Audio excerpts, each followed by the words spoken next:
Welcome to Lockdown TV, What People Watch. In this edition, we speak to Jeremy Martin, Insights Manager at BARB, and Matt Hill, Research and Planning Director at Thinkbox.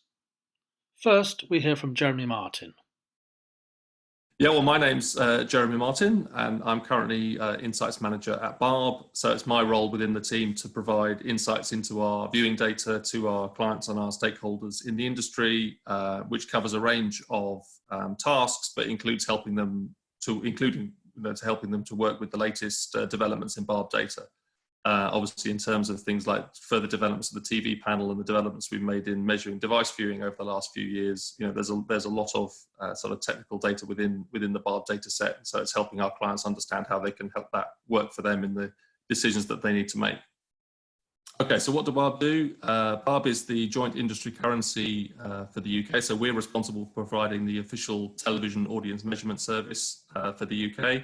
And if you think about it from an industry perspective, the UK television advertising industry is responsible for about £7.5 billion worth of investment every year in the production of and distribution of programme and commercial advertising content.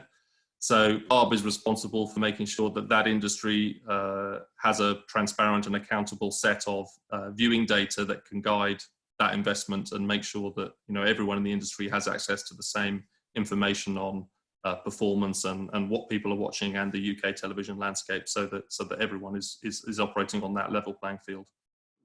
We've seen a clear increase in the amount of television viewing that's been happening. So obviously television viewing is relatively seasonal. There are times of the year when TV viewing is always high, and there's times of the year when TV viewing is relatively lower.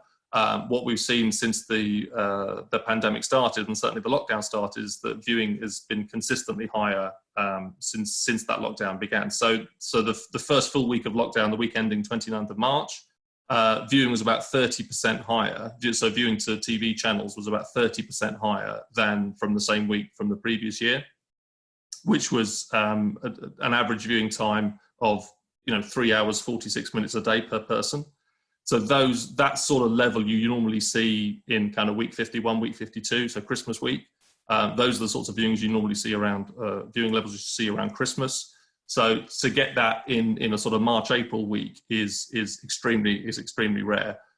What you generally see from a seasonality pattern is that in the winter months, December, January, February tend to be some of the higher times of year, and then as you start to get into the springtime, weather improves, things like that. People spend more time outside. Television viewing tends to drop off a bit and then be lower through the summer before increasing again in the autumn. But what we've seen as we've gone into March and April is viewing, remaining much higher than you would normally expect. So it's come a little bit down from that 30% peak, but still on a weekly basis, viewing to BARB reported channels is about 20% higher than it is for the same weeks of last year. And that uplift is across all times of day. Obviously, one of the other things that we've seen through the lockdown period is that people do have that more availability when they would normally be out at school, out at college, out at work, etc. Many more people now have time available in the day to potentially be in front of the television, and so we've seen a spike not just in the peak times of traditional viewing, but also through the daytime hours as well. So that is the key takeaway, effectively, is that viewing to BARB reported channels has been much higher than we would normally expect at these times of year. In terms of the device viewing, we've seen an increase in that as well. That hasn't necessarily been as proportionately high as the growth in the number of TV viewing minutes, but that's certainly up as well. And there's been a bit of a change in the pattern for some of that. So, for example, traditionally in the census data we collect for viewing on devices, and by that I mean PCs, tablets and smartphones, there's usually a bit of a spike, an up and down spike in the data around about sort of 7-8 o'clock, which generally we think comes from either viewing at breakfast time or viewing on the commute or travelling to work. We've certainly seen that spike be a lot softer during the weeks of the lockdown period. So the viewing minutes haven't necessarily gone down, but the shape of it is a lot more steady in the morning. Doesn't necessarily peak in that particular hour. It sort of more generally builds up as we go through the day. But then things like tablet, smartphone viewing particularly have been a little bit lower in the evening peak than previously. Again, as I mentioned, one of the things that we've seen from a content perspective is that viewing to news has been much higher. And I think with people being more at home, they are, I think we know traditionally from lots of different types of research that generally people try and generally migrate to the largest screen if possible. So whereas previously, even if they were around at sort of 6, 7 o'clock in the evening, and watching on a tablet or a smartphone, that seems to be migrating more towards the sort of TV for the news coverage, etc. And obviously things like the government coronavirus briefing and things is on in that sort of early peak. The daily reach or the tune in to the rolling news channels, BBC News and Sky News, was at a much higher level than they would normally expect. In some of those early weeks, it was more than double what they were getting before, because people didn't necessarily need to wait for the latest the next news bulletin to get the very latest news. They're obviously able to tune in and access that immediately. But across the board, we've seen elevated average audiences for national news and local news pretty consistently across all channels, and that's been growth in all age targets as well. So everyone of all ages is watching more news. There's been a bigger proportional growth in the younger viewers. So the older viewers are also watching more news, but the rate of growth has been much faster amongst the youngest viewers. So I think across the piece, the key takeaway at the moment is that there has been a lot more viewing to the news genre, both at the sort of bulletin level and the sort of magazine programming as well. We split out each of the main terrestrial broadcasters and BBC News and Sky News, and each of those channels had seen a younger skew to their profile than they had before. So it wasn't limited or restricted to only any one of the broadcasters. They'd all seen a slight shift or a medium scale shift in the amount of viewing that was coming from the younger demographics. So it's still high amongst the older viewers, but growing faster amongst the younger. I'm speaking to you at what I know is an increasingly challenging time. The Queen's address on the 5th of April, that came in at an average audience of over 24 million, which is a very, very high number. The Prime Minister's broadcast on the 23rd of March, obviously that was the one where the stay-at-home restrictions were announced. That was over 28 million across 6 channels that broadcast it live, and that's up there with one of the highest rated broadcasts that we've seen in quite some time. For a program that's only 5 minutes duration, sometimes it's a little bit difficult to kind of look at it in the full kind of historical context. But it's certainly levels that we see very, very rarely. I think top of mind, I think the Olympics opening and closing ceremonies are around about 24 million. So to be at 28 million is something that you certainly don't see every day. For context, the top program for the whole of 2019, which is the Gavin and Stacey Christmas special, across the 4 screens that BARB measures, that was an average audience of 17.9 million. So you then effectively, for the Queen, you've got another 7 million on top of that, and then as I say, Boris is 28 million. So that's almost 10 million, if not slightly more than 10 million on top of obviously what was Gavin and Stacey. At the time, everyone talked about what a huge audience that was, and it absolutely was. But then, when you have something of national importance like we've seen in the last few weeks, then obviously it definitely speaks to the television's ability to make sure that message gets across to the viewing audience. Again, we've seen generally a mix. I mean, tracking it in the kind of overnight data, you are seeing again, probably more so than usual. You're getting a lot of news broadcasts, into the top 10s generally. Also, we've seen some drama still doing well. Although they've cut back, and this is again one of the genres that we talked about this week in the What People Watch article. You still have your soaps on. Not necessarily in as many primetime slots as they have been, but still obviously able to drive those audiences.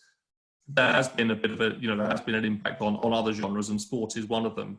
Again, we've had Easter, things like the strip scheduling for ITV's quiz. I think that was delivering good audiences. So it's not a complete sea change in performance, honestly, across the board. And obviously there are elements that are much higher than they have been. But it's also, the big hitters that you would expect to deliver audience, still largely, demonstrating their ability to do that. Obviously, there have also been changes to the schedule that some broadcasters have made. Things like the Jamie Oliver cooking program on Channel 4 obviously came into the schedule on a strict basis. So that did a good job of building reach, etc. And obviously you've got programs that are, changing their formats slightly. Again, going back to the news or current affairs genre, Question Time on BBC has moved earlier in the evening. It's lost its studio audience, but it's certainly gained a TV audience. The first thing to say is that at this stage, all of those SVOD services, your Netflix, Amazon Prime, etc., they choose not to be BARB reported, so they're not officially included within the data in terms of, we don't have insight into their viewing levels at a service or program level. But within the panel homes that we have, obviously we do measure what we call unidentified viewing, which encompasses everything that is usage of a TV set outside of viewing to a BARB reported channel or service. So as well as the viewing to those SVOD platforms that you mentioned and others, this would also include things like watching DVDs, game console usage, etc., and also catch-up viewing to TV programs that happens outside the 28-day consolidation period. So all of those different categories are captured by our metering technology, but we report them as the unidentified viewing. And we can see that unidentified viewing has also increased during the lockdown period. So it's now stabilized on a weekly basis around 94 minutes a day. So proportionally, it started from a lower starting point. So proportionally, it's grown a little bit faster than the amount of TV viewing, but obviously nowhere near the same level. So as I mentioned earlier on, that week 13 peak of the first full week of lockdown was 226 minutes a day. So unidentified viewing of around sort of 94, 95 minutes is still obviously a good proportion, a good high number, but it's certainly not anywhere near the level that we see for viewing to BARB reported channels. From a truly personal perspective, I'm very pleased that the Repair Shop has now moved on to BBC One prime time, because it's obviously one of the best shows on television, and now it's a lot easier to never miss an episode. So yeah, I'm very pleased that that's much more visible than it has been previously. Quiz, I really enjoyed Quiz, as I've got quite an interest in trivia and pub quizzing, etc. So it was really good to see that sort of represented on screen, and also to see the old ITN building on the Gray's Inn Road where I used to work in a former life. Good to see an external shot of that as well. And to be honest, as a bit of it's very popular in the household here, but as a bit of a TV obsessive, I find you can't really go wrong with Gogglebox, because when you have to talk about what people watch for a living, it's very useful to be able to watch a program watching people watch things.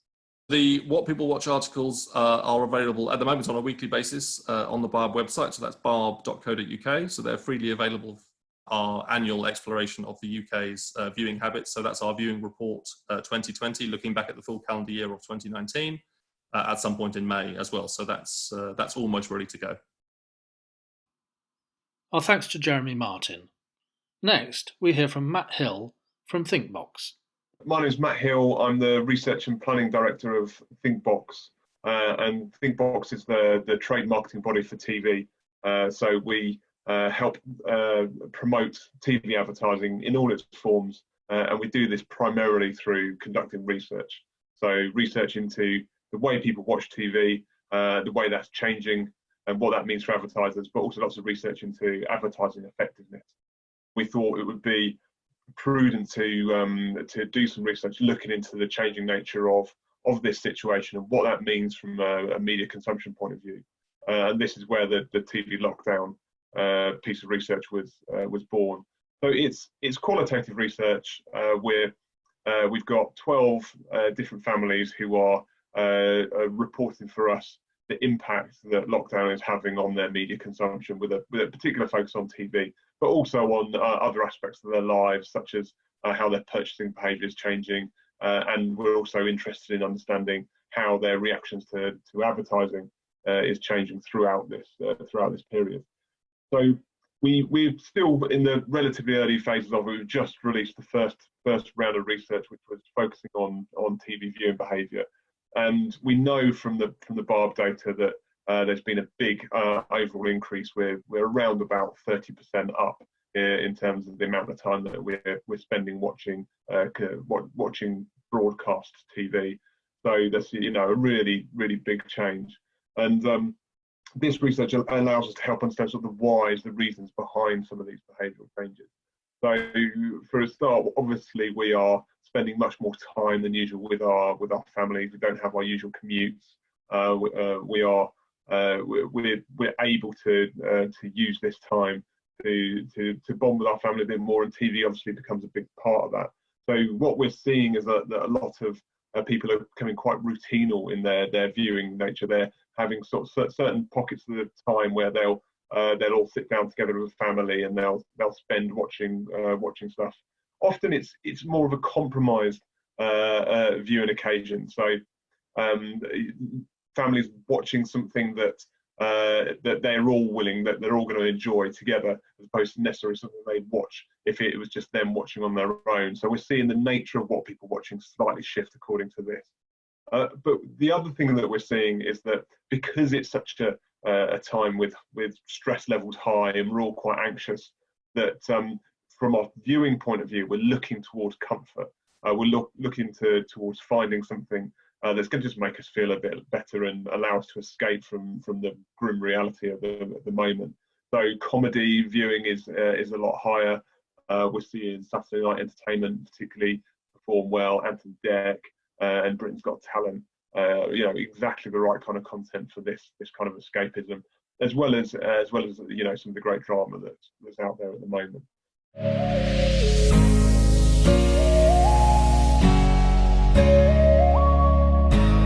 Another change for me since lockdown is going to bed and watching TV past my bedtime, so later than I normally would, because I'm aware that I don't have to get up at the crack of dawn, get the kids ready for school, get everybody out, get myself to work, because working from home is literally just get down into the kitchen by 8:30. We've been watching The Simpsons, good old family classic. We like watching that together. The kids love it.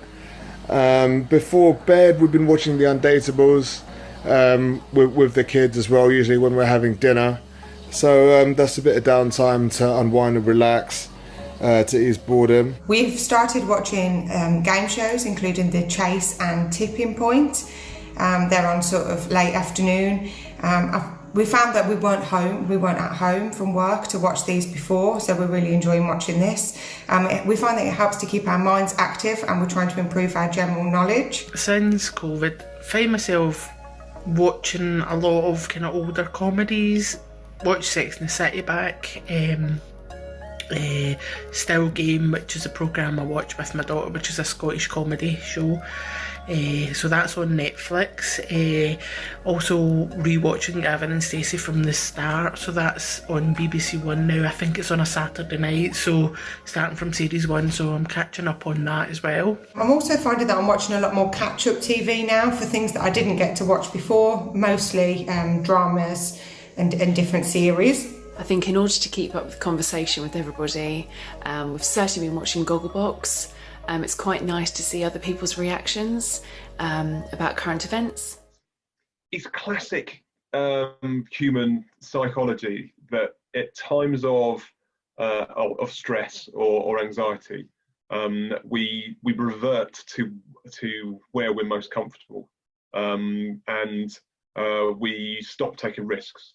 So it's very natural that people then in their TV viewing behaviour would probably want to go back to stuff that they know, that they're familiar with. So we're seeing channels like Gold do particularly well because they've got some of the greatest content on there. I imagine BritBox is probably doing pretty well at the moment for that exact reason. So yeah, I think people watching repeats of older content, we can expect to see that heightened across this period of time, as people don't necessarily want to take a risk with their TV viewing. They don't want to try something that they haven't seen before, and they don't know if it's good. They're probably more comfortable sticking with something that they've seen before and they know they enjoy. So that's why this nostalgia element is coming through. And then finally, news is obviously absolutely vital. There's a real need for people to stay in touch with what's going on, what's happening, and what the latest is. And there's concerns over the validity of the news that people are reading within their sort of social media feed. They're looking to the public service broadcasters, and we see just how vital this service is from the PSBs, from Sky News, to give us credible news from a credible source about what really is going on, and this is hugely important to people and hugely valued. We're seeing, viewing to news increase by over 100%. What a time to demonstrate just how vital this service is to the wider community. Every day, constantly checking the BBC News, live TV, the coronavirus updates. Boris has been in intensive care, so we've been watching a lot about that recently. People getting fined. So yeah, the news to keep up. I find that the information that I get from ITV and BBC News is generally very reliable, and I trust that a lot more than I do sort of Facebook news and sometimes even the radio news. Probably Channel 4 News is the most impartial. So if I'm going to watch news, it will be Channel 4, or I tend to get my news from Twitter. I look at Sky News at 2 o'clock and I see how many death rates have been counted for that day. In terms of impacting our mood, absolutely it makes you feel low. If there's a spike, it can make you feel a little bit depressed. If there is a decrease in numbers from day on day, then actually it can make you think, oh, maybe there's the end in sight. So I think getting that viable news, making sure it's truthful, it's really important. It's important for me to keep myself informed but not have an overload, and I think that's very important for the mental health and not worrying yourself sort of too much. BBC, we often look at live at 5 o'clock so that we make sure that we're hearing it from the horse's mouth, as it were, rather than somebody else's interpretation. And I think it's really important because everybody's fretting anyway. We may as well be fretting about the things that are truthful. So we are, I believe, 4 weeks into a 12-week process. So it sounds like things may be easing up in a few weeks. Who knows? But I imagine so. It started from around week 3 of lockdown, and we're running 12 weeks from that point. So it will allow us to capture the sort of change in nature, how it shifts, and hopefully if it does ease up soon and we start moving a bit out of lockdown, we'll be able to capture the changing nature of this as well. So our plan is to release an update each week covering various themes, sometimes revisiting the same theme to see how things have shifted and how it's changed as we've moved a bit further along in the process. Because it really is one of those times where things change very, very quickly. People go through sort of various phases, different attitudes and different feelings. And so I think being able to keep on top of it on a weekly basis is the best thing we can do at the moment. This has increased by, I think, 40 minutes per person per day.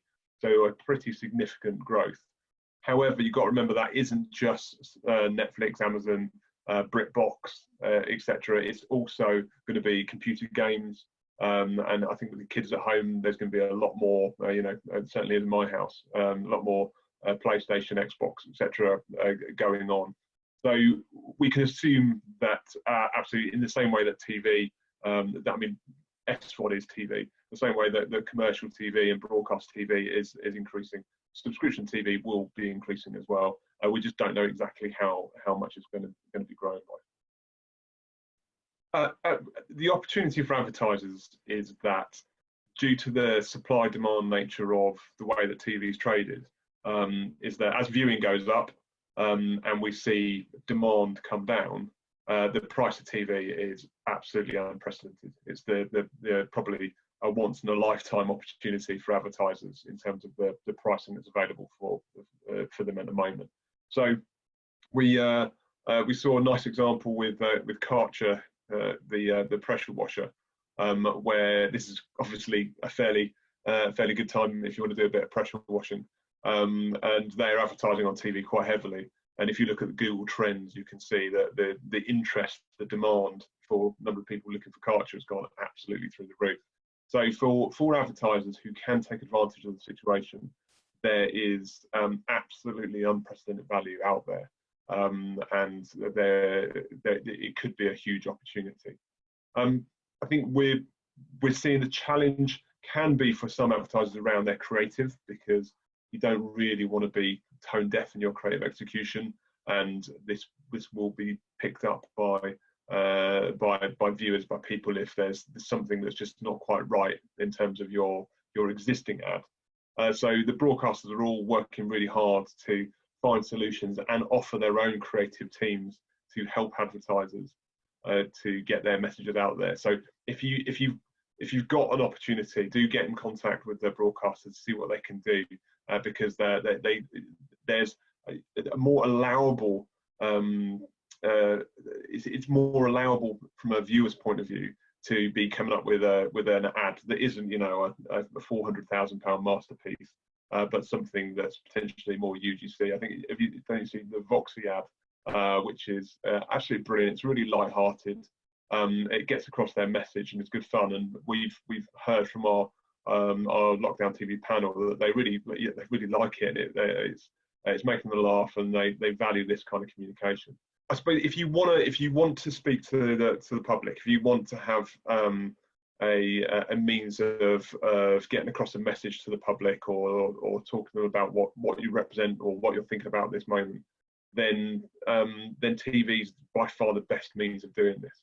I think we've seen the likes of Tesco, who have created their own specific ads talking about what they're doing in terms of social distancing to protect their staff, but also their customers. And I think people need this kind of reassurance to understand what the impact is and what brands are doing about it.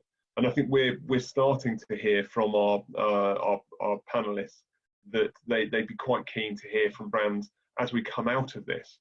What are their plans? What are they doing to put in place precautions to help with social distancing going forward? So again, I think the advertisers that are doing this will be the ones that are going to benefit the most as we come out of this, as the economy starts to reboot.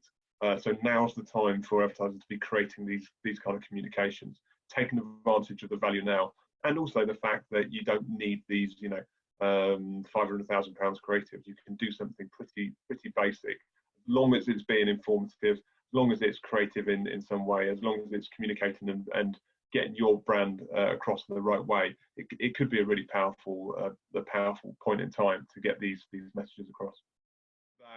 We're watching The Nest on BBC, so just started that one, which is looking pretty intriguing. We're loving Saturday night on ITV, so Britain's Got Talent.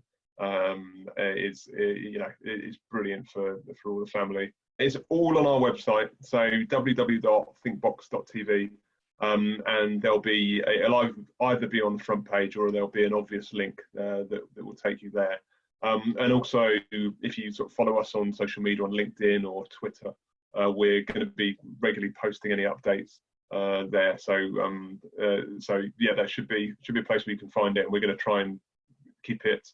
I think the Thursday or Friday of every week is where we're going to be posting the new findings from the latest week. Our thanks to both Jeremy Martin and Matt Hill, and thank you for watching.